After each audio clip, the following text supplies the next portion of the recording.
Hello everyone. My name is Dr. Raj Dandekar. I graduated with a PhD in machine learning from MIT in 2022 and I am the creator of the Build DeepSeek from Scratch series. Before we get started, I want to introduce all of you to our sponsor and our partner for this series, InvideoAI. All of you know how much we value foundational content, building AI models from the nuts and bolts. InVideo AI follows a very similar principle and philosophy to that of us. Let me show you how. So here's the website of InVideo AI. With a small engineering team, they have built an incredible product in which you can create high quality AI videos from just text prompts. So as you can see here, I've mentioned a text prompt, create a hyper realistic video commercial of a premium luxury watch and make it cinematic. With that, I click on generate a video. Within some time, I am presented with this incredible video, which is highly realistic. What fascinates me about this video is its attention to detail. Look at this. The quality and the texture is just incredible. And all of this has been created from a single text prompt. That's the power of NVIDIA's product. The backbone behind the awesome video which you just saw is NVIDIA AI's video creation pipeline, in which they are rethinking video generation and editing from the first principles. To experiment and tinker with foundational models, they have one of the largest clusters of H100s and H200s in India and are also experimenting with B200s. InVideo AI is the fastest growing AI startup in India, building for the world. And that's why I resonate with them so much. The good news is that they have multiple job openings at the moment. You can join their amazing team. I am posting more details in the description below.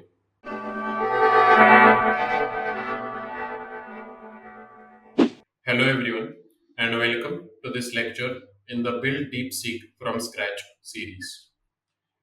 We will continue our journey towards understanding rotary positional encodings.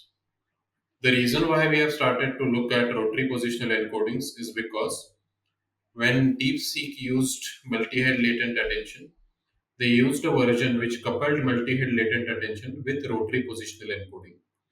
So to understand this multi-head latent attention plus rotary positional encoding, it's very important for us to first understand what is rotary positional encoding. And we have divided this understanding into three parts. In the previous lecture, we understood the two types of positional encodings, integer and binary positional encodings. In today's lecture, we are going to look at sinusoidal positional encodings, and finally, that will set the stage for the next lecture, which will be on the topic of rotary positional encoding. So let's get started with today's lecture on sinusoidal positional encoding. Before that, let's quickly revise what we looked at in the previous lecture. The first type of encoding we saw is integer position encoding, where what we saw was why don't we just um, look at the positions of tokens and encode them with integers. So if this is the token embedding for a given token, we add a positional embedding vector which is of the same size as that of the token embedding vector, and every value here will correspond to the particular position. So if this dog comes at position number 200, the position encoding vector for that token will be 200, 200, 200, 200, repeated 8 times based on the dimensions of the token encoding. This is the simplest type of positional encoding, but it leads to a lot of issues. The major issue with this is that the token embedding values are clustered around 0. These values are close to 0, but these values are very large, or they can be very large based on the context size. What that would mean is that would completely dilute the semantic knowledge or the semantic information which we derive from token encoding. Remember, token encodings capture information about the meaning of individual words, individual tokens, right? And I don't want my positional encoding values to be so large that they completely dilute that meaning.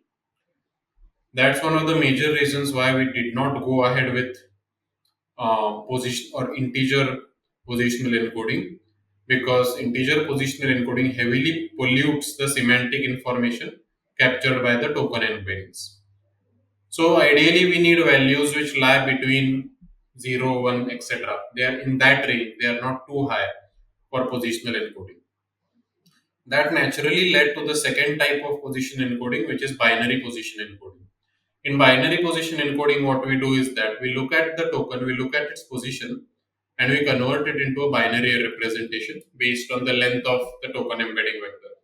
So since the token embedding vector is 8-dimensional here, we convert it into a binary representation uh, which has 8 bits. So in this case, since dog comes at position 200, it will be represented by 11001000. So these values now are constrained, right? They can either be 0 or 1.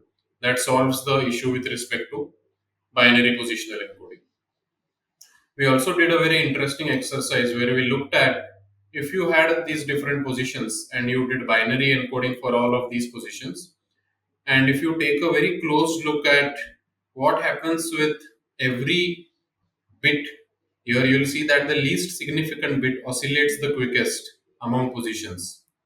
The most significant bit oscillates the least quickest or oscillates the slowest.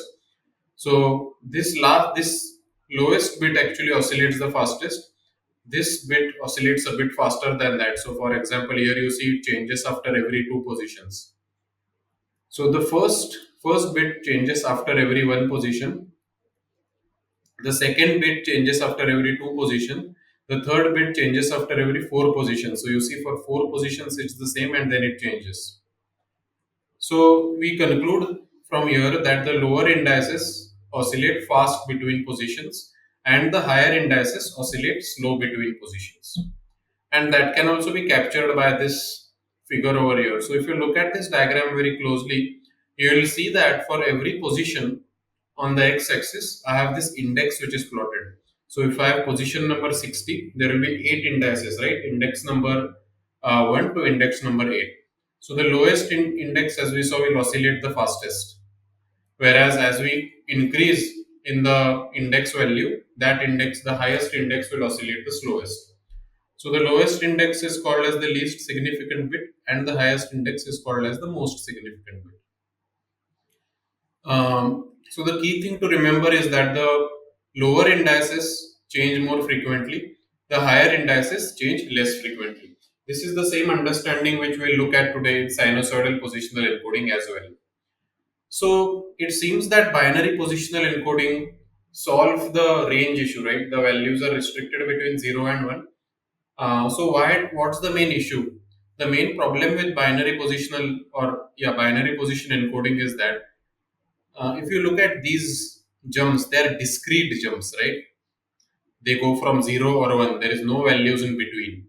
And that's not good during pre-training. During pre-training, it becomes very difficult for the LLM optimization routine to deal with these jumps or discontinuities. What if we could have a diagram which is similar to this, but instead of these discontinuities, what if this was made a bit smoother? What if these discontinuities were made a bit smoother? Which essentially means what if we don't have values which are just 0 or 1, but what if we have values which are on a continuous spectrum between 0 and 1? And that's where the idea of sinusoidal positional encoding was born. So let us start exploring this idea further. Sinusoidal positional encodings are designed with the purpose of solving this discontinuity problem and to make it continuous. So here are the main learnings from integer positional encodings. The higher indices change more frequently, suggesting fine-grained encoding. Lower indices change less frequently, meaning coarse encoding. Also note that integer positional encoding depended on two factors, the position of the token and the index number. So based on this graph, right, because we had the position of the token and each position had 8 indices here and every index oscillated differently. So we need to keep in mind the position and we also need to keep in mind the index. These are the same two factors, the position and the index, which we'll be looking at during sinusoidal positional encoding. So sinusoidal positional encoding, what it will do is that it will, instead of taking values of either 0 or 1, will make sure that the values are on a continuous spectrum from -1 to 1. So instead of being binary representation, All the values which I have in my positional embedding vector are now on a continuous scale. They can be any real value between -1 and 1. How do I construct these values? These values come from a formula which is given by this. And this looks like a very scary formula. Don't be scared or intimidated by this right now. I'm going to explain this formula in a lot of detail today. Essentially, the way to read this formula is that the positional encoding value depends on two factors, which we saw. It depends on the position and it depends on the index. So, position is POS and index is I. The way it depends on position and index is very interesting.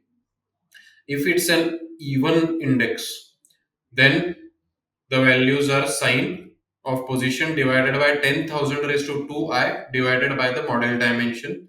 If it's an odd index, then the value for the positional encoding for that index is cosine of position divided by 10,000 raised to 2i by the model dimension. So let's say that we are considering, for example, we are considering GPT-2. We are considering GPT-2, and that has the model dimension of 768. And I want to find the positional encoding for position number. Let's say I want to find it for position number 2. And now every position, remember, every position will have a vector. Every position, so position number 2 will have a vector whose size is equal to 768. So this is the positional embedding vector of position 2. It will have a size of 768. So the I value, the index will go from 1. So this is, let's say I is equal to 1 right up till index 768. What this formula gives is that it finds what value will be there at every index, right? So at I equal to, if I put I equal to 1, then it will be position, which means second position. And so let's start from I equal to 0 actually. So my value at 0th position will be sine of position, which is 2, divided by 10,000 raised to 2 into I. So my I is 0, right? So it will be 0. So my value at position number 0, so let's say I starts from 0 and goes to 767. So for for if I put I equal to 0, then the value here will be given by this sign. And if I equal to 0, then my positional embedding at second position and index equal to 1 will be equal to cos position divided by, so cos 2 divided by 10,000 raised to 2 divided by 768, because actually my I is equal to 0, so this will still be 0. So then I get this value as well, I equal to 1. Now to find the next values, what I do is then I put my I equal to 1. So I get my values for the second index and I get my values for the third index. So then I'll fill second index and third index appropriately. Similarly, I'll go right till the very end using these formula. So the thing to note is that if you take a look at this 768 dimensional vector, the even positions, which is I equal to 0, I equal to 2, I equal to 4, I equal to 0, I equal to 2, I equal to 4. These are given by the sinusoidal or sine formula. And if you take a look at the odd positions, if you take a look at the odd positions, which is I equal to 1, then I equal to 3, then I equal to 5. These are given by the cosine formula.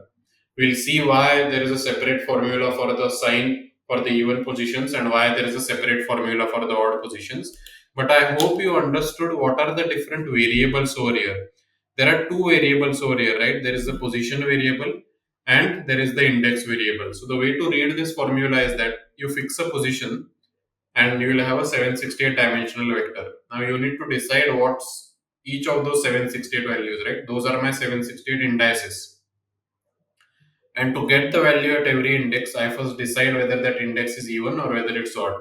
If it's even, I use this formula. If it's odd, I'm going to use this formula, and that's how I fill all my values. So you might be thinking, where did this formula actually come from, right? And where did it originate? This formula was proposed in the Attention is All You Need paper, This was the main paper in which the transformer architecture was proposed with the attention mechanism. We did not have a recurrent neural network over here. Until this paper was proposed, attention mechanisms were always coupled with recurrent neural networks, but this was the first one which freed the attention mechanism from the RNN. Now, if you scroll down below, there is a very small section on sinusoidal positional encoding. You see only three paragraphs where they introduce these two functions.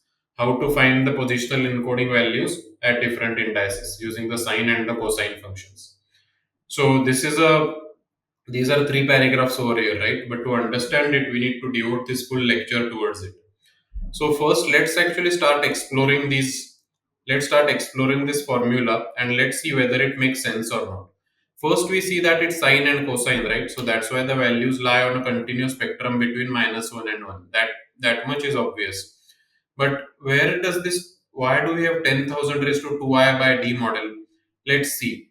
So let us start by visualizing this formula. The best way to understand whether this formula works or not is to start visualizing it. So we are going to use GPT-2 and we are going to use the D model equal to 768. Now GPT-2, let's say the model dimension is 768. What does this model dimension decide? This decides the range of my indices. So if the model dimension is 768, my index will go from I equal to 0 till I equal to 767. And what else do I need? I need to check how many positions or what values this POS can take, right? And remember, what will that depend on? Pause this video for a moment here if you want to think about that. The position will depend on the context size. So GPT-2 had a context size of 1024, which means that the position of any token which I choose can lie between 1, or you can say 0 to 1023, or if it starts from 1, it can lie between 1 to 1024. There will be no token whose position is 1025 because it will be out of my context size, right? So my I goes from 0 to 767, which is the index, and my position goes from 1 to 1024, right? These are the two variables which we always deal with, and those are the same variables we dealt with when we looked at the binary position encoding. Remember, in the binary position encoding, we had the position on the x-axis and we have the index on the y-axis.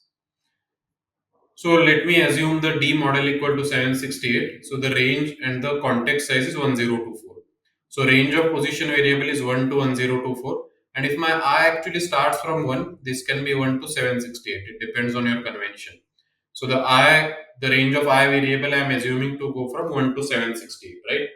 Now what we can easily do is that we can write a very simple code to actually plot um, to fix a particular I. So we can fix a particular I over here. Let's say I fix a particular index and then plot the value of the positional encoding for different positions, right? So for I equal to 1, so this is my I equal to 1 now, and you will see on the x-axis I have my different positions. And what am I exactly plotting over here? I'm looking at these 1,000 different positions and I'm plotting their lowest significant bit. I'm plotting the lowest significant bit of my 1,000 positions. What does that mean? Remember that now every position, let's say I have position number 1. I have position number 1, that will be a 768 dimensional vector. I have my position number 2, that will be a 768 dimensional vector, correct? Similarly, if you go right till the very end, I have position number 1024. So this will be 1024 and it will have 768 different values or 768 different indices. All of these will have 768 different indices. What we are plotting here is the lowest. So if the lowest index starts from here, this is I equal to 1. We are plotting the last index for all of these positions. And what have we learned before? We learned before that what was the biggest learning for us? Our biggest learning was lower indices change more frequently and higher indices change less frequently across positions. Let's see whether that happens here also. What we are doing here is that I am just collecting the index equal to 1 values for all positions and I am plotting it. So here you see how quickly the lower indices are oscillating. It's extremely quick, right? And the reason it's so quick is because this will oscillate after every position. After every one position, it will immediately oscillate. That's why you see so many oscillations over here. Now what I've done is that I also go a bit deeper and I say if I equal to 50, I have also collected all the values for I equal to 50 and I've plotted them together. So here you see the frequency of oscillations now slightly reduces as my index value increases from 1 to 50. And the last plotting I have done is for I equal to 150. So I go even one step ahead and I plot I equal to 150. I collect this value for all the different positions and I plot them together. So here you see now the frequency reduces by a huge amount. So if you go from I equal to 1 to I equal to 50 to I equal to 150, what is it that you notice? The main thing which you notice is that lower indices oscillate fast between positions, higher indices oscillate slow between positions. That is exactly what we had seen for binary positional encoding. We had seen that lower indices change more frequently, higher indices change less frequently. This is the same thing which we observe here. Lower indices oscillate fast between positions and higher indices oscillate slow between positions. Now, this is one proof that this formula actually works. What this formula does is that it captures the intuition of binary positional encoding. How do we know that? Because we got the same result, like right, lower indices oscillate faster, higher indices oscillate slower. That intuition remains the same whether we use binary or whether we use this formula. So that's awesome. The second thing which this gives me is that sinusoidal encodings are now continuous. They lie between -1 and 1. So you see these curves now they are not discrete like we had observed for binary positional encoding. All of these curves were completely discrete and jumpy, right? For sinusoidal positional encodings, I have these curves which are now smooth and continuous and also differentiable. Okay. So the main advantage of sinusoidal encoding or sinusoidal embedding over binary encoding is that the positional graphs are continuous as opposed to being jumpy and discontinuous. And that leads to a much more stable LLM optimization routine. Okay. So it solves the problem which was there with integer positional encodings. So if you look at this formula and if this formula seems too difficult to understand, forget about this and go back to binary positional encoding. In binary positional encoding, it's very easy to visualize this formula and how the values change across different positions and for different indices. What this sine and cosine formula at its core, it's actually doing the same thing. We are saying that the lower indices oscillate faster, the higher indices oscillate slower. That's why this denominator has 10,000 raised to 2i. So the index has to be there in the denominator because the lower indices need to oscillate faster, the higher indices need to oscillate slower. So one more way to look at this formula is that the frequency of oscillation is given by, so if you look at this formula, right, let me rub this. And let's take a closer look at this formula. This formula can also be written as, first let's look at the even positions, right? It can be written as sine of omega times p, where p is my position, right? So what is omega? Omega is 1 divided by 10,000 raised to 2i by d model. This is my frequency of oscillation. This is my frequency of oscillation. And here you can clearly see that the I comes in the denominator, right? So for lower indices, the frequency of oscillation will be higher, and for higher indices, the frequency of oscillation will be lower. That's an intuition for why this I has to come in the denominator. And why do we have 10,000 here? That's an experimental choice. The reason is because the model dimensions will be close to 1000. So it just makes sense that if we have a 10,000 over here, um, my frequencies will go on decreasing eventually for I equal to 150, 200, 300, etc. If I change this value of 10,000, maybe my frequencies will die down very fast or very slow, which I don't want. This 10,000 just gives an optimal range so that for I equal to 1, the frequencies are very high, and for I equal to 150, 200, 300, 500, they'll slowly die down and then ultimately become flat. That's an understanding of this formula intuitively, right? So until now, what we have seen is that the sine and sinusoidal positional encodings have the same intuition as binary position encodings. Lower indices oscillate faster, higher indices oscillate slower. Cool. The second thing which we saw is that sinusoidal positional encodings avoid the discontinuous nature which was there with binary positional encodings. They are smooth, continuous, and differentiable. What that helps us is that the smooth, continuous, and differentiable nature which is there, which you see in these plots, that helps my LLM training routine. That was one of the major issues with binary positional encoding. So you might still be thinking, right, all of this now seems fine, but one thing is still unclear for me, and that thing is, why do we really have a sine and a cosine over here? What's the reason for this? That was not explained until now. So one thing to notice is that even indices have a sine formula or odd indices have a cosine formula. Why do we need to do this? What's the reason for this? And actually, if we understand this reason, it truly sets the stage to understand rotary positional encodings.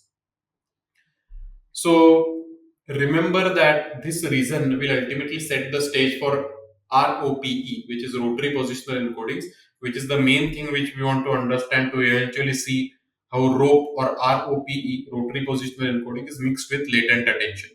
So let's start understanding this reason now. The key to understanding the reason for the use of sine and cosine is to understand one key property which we need when we construct positional encodings.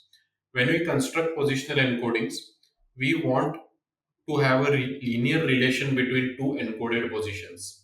This means that whatever formula we decide to use for positional encodings, whether it's sine, cos, integer, binary encodings, the relationship between positions should be mathematically simple, which means that if we know the encoding for position P, it should be straightforward to compute the encoding for position P plus K. Why? Because imagine you are a transformer and you want to learn positional patterns. If there is already an underlying pattern which we have encoded, it will be much easier for you as a transformer to learn the positional patterns among different tokens. So that's why when you look at this attention paper, you can see here that the authors have mentioned we must inject some information about the relative or absolute position of tokens in the sequence. So when we construct position encodings, we should construct them smartly so that if you have the positional encoding vector at a given position, you can easily find out the position encoding vector at other positions also mathematically, so that the transformer can also learn this mathematical property. Keep this in mind. We have a desire to have a linear relation between two encoded positions. With this in mind, we'll see that having the sine and cosine actually help us to achieve this. Given the positional encoding of one token at position POS, the sine and cosine make it much easier to find the positional encoding of another token at another position, let's say POS or position plus K, which means that if we have the positional encoding at a given position, having the sine and cosine makes it much easier to find the encoding at another position. Let's see how and why this is possible, right? So for the purposes of this visual demonstration, I'm assuming that I'm at a given position P and I'm looking at this formula. So let me pull down this formula from here. This is the positional encoding formula for different indices, right? So here in this formula, what I'm going to do is that I'm going to choose I equal to 1. So if I equal to 1, I'm going to look at indices 2i which is equal to 2 and 2i plus 1 which is equal to 3 at a given position. So if you look at the given position at index 2, what's its value? Its value will become sine of my given position divided by 10,000 raised to 2 divided by d, correct? And this value will become cos of my given position divided by 10,000 raised to 2 divided by d. So what I have drawn over here is that let's say this value here, position divided by 10,000 raised to 2 by d is equal to theta. So if this is equal to theta, then my sine theta will be the y1 which is shown over here and my cos theta will be the x1. So this value is now represented, the sine theta is represented by y1. So y1 is the positional encoding value at position 2. Y1 is the positional encoding value at position 2, and x1 is cos of theta, right? So that will be the positional encoding value at position number 3. That's what I've shown in this plot. Y1 corresponds to sine of theta, so it's at positional encoding at position 2, and x1 corresponds to cos theta, so it's positional encoding for uh, position or I equal to 3 for index equal to 2 or index equal to 3, and here we have index equal to 2 for y1. That's what's mentioned here. Y1 represents the sinusoidal positional encoding for a given position at index 2, and x1 represents the sinusoidal positional encoding for a given position p at index number 3. Okay. Now let me give you a puzzle. What if I want to find the um, what if I want to find the position encodings for a position p plus k? So currently I'm at a certain position p, right, which also I'm calling pos. So let's say I'm at a position p plus k. Okay, how can I find the values, the sinusoidal positional encoding values for I is equal to 2 and for I equal to 3? So I know this y1 and x1 for my given position, but what if for position p plus k? How can I find I equal to 2 and I equal to 3? I'm only looking at these indices. So let's say we want to find the sinusoidal positional encoding values for a position shifted by k. So it turns out that you can simply find these values by just rotating my initial vector. So this was my initial vector v1, correct? Let's say I rotate that by a factor of theta 1. Let's say I rotate that by a factor of theta 1, where theta 1 is now omega multiplied by k, right? So if you do theta plus theta 1, my theta plus theta 1 will now become omega times p plus k, right? So this is theta plus theta 1. So what will be sine of um, theta plus theta 1? It will be sine of p plus k divided by 10,000 raised to 2i by d, and cos of p plus k divided by 10,000 raised to 2i plus 1 divided by d. And if my I is again equal to 1, this will be just be 2, and this will be 3. So what this means now, my y2 corresponds to this value, right? My y2 is now sine of theta plus theta 1. My y2 is now sine of theta plus theta 1, and my x2 is cos of theta plus theta 1. So my x2 is cos of theta plus theta 1, and my y2 is sine of theta plus theta 1. So to find the values for index equal to 1 or for index equal to 2 and 3, all we have to do is rotate the given vector v1 by an angle of theta 1 equal to omega k, where k is the amount of positions which I need to shift by. And then y2 represents the positional embedding vector of position p plus k at index number 2, and x2 represents the positional encoding vector of position p plus k at index number 3. So you see earlier in the first vector y1 represented the positional embedding vector at index 2, x1 represented at index 3, but for the position p. Now if you want to shift the position by k, all you have to do is you have to rotate my vector by an angle equal to omega k, where omega is given by this and I will be equal to 1. And so in my given vector, I just take the x component of my new rotated vector. That will be the positional encoding vector of the new position at index 3. And my y component of the new rotated vector will be the positional encoding vector of position p plus k at index equal to 2. So what this means is that v1 and v2 are just rotations of each other, which means that if we know the positional encoding value for a given position, if we know the positional encoding value for a given position, to find the positional encoding value for a new position, all we have to do is rotate my vector. This means that relative position encodings are just rotations of each other. Now, do you see why we have sine and cos? We have sine and cos because the rotations will become possible.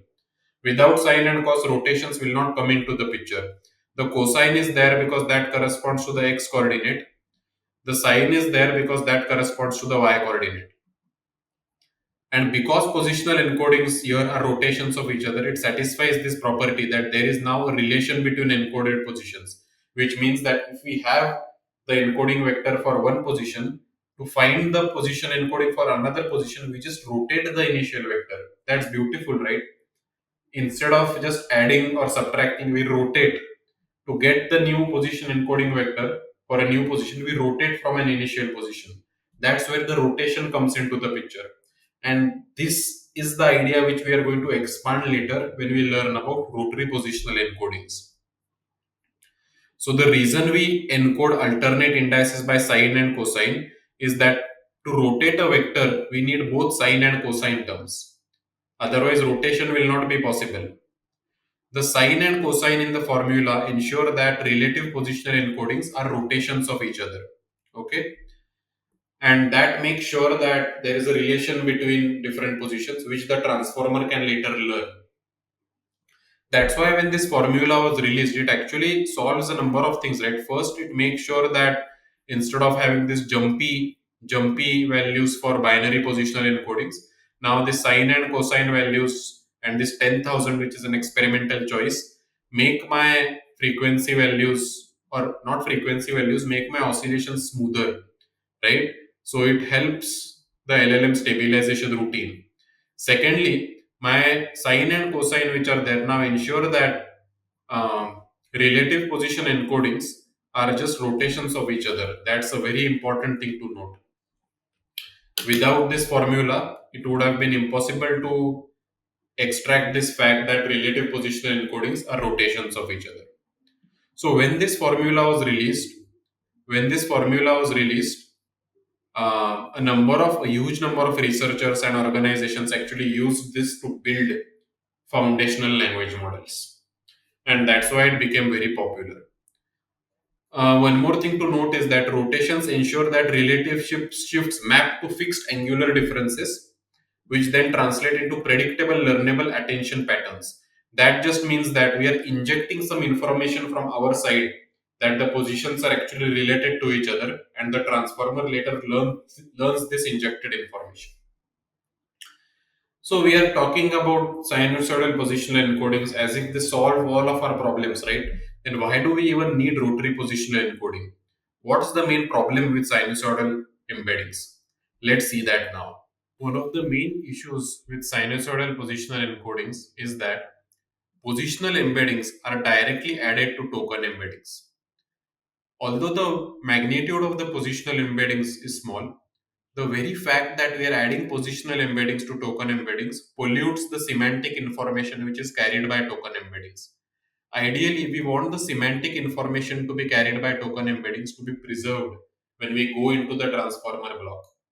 But in sinusoidal positional encodings, we add the positional encoding value to the semantics, to the semantic information. And that actually pollutes the semantic information. So one major issue is that these encodings are directly added to token embeddings, which pollutes the semantic information carried by token embeddings. If you carefully look at the attention mechanism, you will see that the attention mechanism is that place where the influence of one token on another is quantified by the queries and the key matrix, right? You multiply the queries multiplied by the keys transpose, and that gives you the attention scores. This is that place where the position of a token really matters. Because for one query, I look at all the other keys and I find the attention scores.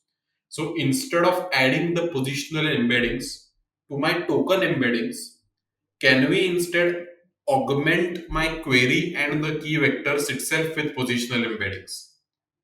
So think about this for a moment, right? Why do we want to encode positional encodings? Why do we want to do that? Because we want to let my transformer architecture know that certain tokens are at different position than other tokens. Okay. What do you mean you want to know? What do you mean you want to let your transformer know?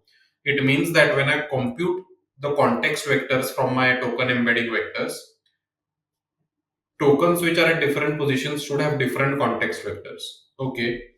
To have different context vectors, you need different query and the key vectors for different positions, right? Then why don't you make sure that the query and the key values itself the query and the key vectors itself, these vectors change for different positions, which means that can you augment the query and the key vectors such that their values are different for different positions. So that's one thing to note. Okay, that's one realization to note, that we don't necessarily need to add things to our token embeddings. We don't necessarily need to make the changes here. We can make changes in the queries and keys. Second thing to note is that, let's say if I have one vector, right? If I have one vector and I want to include the information of the position to this vector, currently we are just adding another vector to this, right? So that might change the magnitude of my current vector. Instead of adding another vector to this vector, what if we just rotate this vector? What if we just rotate this vector? So if you rotate the vector, individual values will change, but the magnitude of the vector itself will remain the same. That's the second learning. The first learning is that instead of making changes in my token embedding by adding positional embeddings, what if, so let's say I have my different tokens here, right? I have 5 tokens, token 1, 2, 3, 4, 5. Let's say I augment this, augment this, augment this, augment this, augment this based on their positions. And now when I say augment, I'm not going to add another vector to this. I'm going to take each of these and I'm going to rotate them. And the amount of rotation will depend on the position of the token. What this will do is that it will do two things. I'll not contaminate my token embedding vector, because now I'm encoding positional level information in the queries and keys. So my semantic information is retained before I enter the transformer. Second thing is that I'm not changing the magnitude of my these individual query vectors and these individual key vectors. I'm just rotating these vectors to capture the information of the position. And the amount of rotation will depend on which position the token comes in. So the magnitude of these queries and the keys vectors remain the same. So we'll preserve the original vector magnitude by merely rotating the vector. So why don't we add positional encodings to query and key vectors which encodes relative token information, uh, and instead of adding it directly, we are going to rotate this now. These two ideas, the first idea that why don't we do the position operation at the query and key level, and second, instead of adding a vector, why don't we rotate these vectors? These two ideas led to rotary positional encodings. So the main drawback of sinusoidal positional encoding was that token embeddings are polluted, which we don't want. How does rotary embedding solve that? In rotary embeddings, we are going to look at augmenting the queries and the key vectors. We are not going to touch my token embedding vectors at all. Second thing which we are going to do is that the query and the key vectors, their magnitude won't be changed. We are just going to rotate them to signify or to influence the position of the token. We are not going to change the magnitude of the vector. These two things ultimately led to rotary positional encodings, or ROPE, which is the key idea which DeepSeek exploited along with multi-head latent attention. In fact, Llama also uses rotary positional encodings, and many modern LLMs uses rotary positional encodings to prevent the token embedding contamination. That brings us to the end of today's lecture. Today we covered sinusoidal positional encoding, which really serves as a building block to rotary positional encodings. Without understanding sinusoidal positional encodings, you would not have understood that what is the reason for not using sinusoidal encodings, which we covered at the end. And secondly, why do we have cos and sine? What do cos and sine actually do? Here we built up the intuition that cos and sine are needed because rotations would not have been possible without cos and sine. And why do we need rotations? We need rotations because one positional encoding should depend on another positional encoding. We should inject that information mathematically so that the transformer can learn that information. I hope this formula, when you see this formula, it does not feel as scary to you now as it might have done earlier. So there are two variables here, the index and the position. The index depends on the model embedding dimension and the position depends on the context vector size. The lower indices oscillate the fastest, the higher indices oscillate the slowest. That property is retained, which was the same with binary encodings. It's just that here the oscillations are completely differentiable, which was not the case with binary encodings. So thanks a lot everyone. I hope you are enjoying these lectures. These are very dense, deep lectures because position encodings is one topic which I think many people have not understood. This formula, I don't know how many people have completely understood the reason for this formula. The 10,000 is still an experimental choice, but it's very important to understand two things. Why this I comes in the denominator, like 10,000 raised to 2i. Why not in the numerator? This is because lower indices should oscillate faster than the higher indices. Why do we have sine and cosine? Sine and cosine are there because without them, we cannot have the rotations between different position vectors, which are essential because there should be some relation between one position and another position. Now, if you know the positional encoding for one position, you just rotate it to find the position encoding for another position. That way, this formula becomes a lot more intuitive. And now the stage is set for us to completely understand rotary positional encoding, which will be the topic of our next lecture. So please make notes as we are going along these lectures. And after the next lecture on rope, we are ready now to fully understand how DeepSeek integrated multi-head latent attention with rope. So thanks a lot, everyone. Make detailed notes as you follow along, and I look forward to seeing you in the next lecture.